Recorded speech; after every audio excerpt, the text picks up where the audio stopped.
Kim, tinupad ang wish ng mga taga Rojas City. Kim Pao, aabangan ang lambingan at pakilig na ayuda.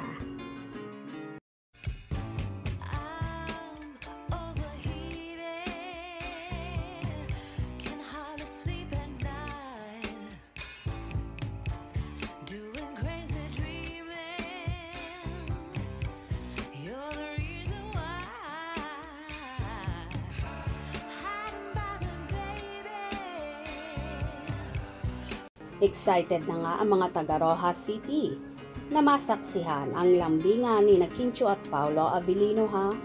At yes, live na live nilang makikita ang dalawa sa December 8 sa Sinadya 2024 sa Pueblo de Panay Township. Ngayon pa lang ay mababasa mo na ang komento ng mga fanay sa dalawa. OMG, Chinita Princess is coming to Rojas. See you mga idol ko. Sana makapagpa-picture ako sa inyo. Welcome back to Rojas City. Finally, magandang Christmas gift ito sa amin. Ang saya ng Pasko. Natupad ang wish namin na pagbalik ni Kim sa Rojas City, kasama na niya si Paolo. Ang saya. I love Kim Pao. Sana makapunta ako at makita ko agad sila.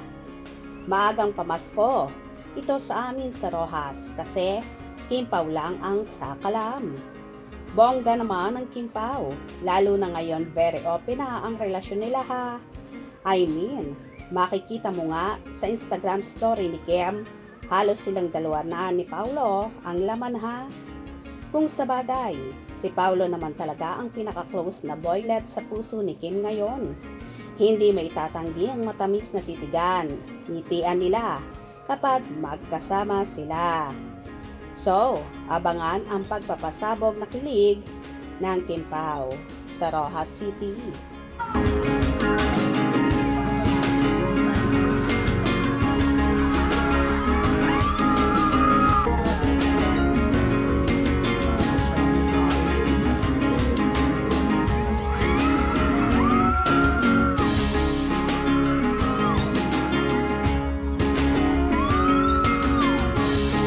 Well, hindi pa man tahasang umaamin ang Kim Pao sa kanilang natatanging relasyon. Pero alam naman ng lahat na so special na ang meron sila ngayon. Kung saan inaabangan na lang ang tuluyang pag-amin sa publiko pero ayon naman sa kanilang fandom. Kahit hindi sila umamin ay panatag ang loob nila na nagmamahalan ang Kim Pao at may namumuunang pag-iibigan sa dalawa. Agree ba kayo doon?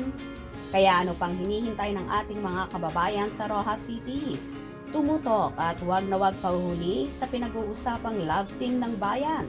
Walang iba kundi ang Kim Pao. Hope you enjoy. Please subscribe for more info.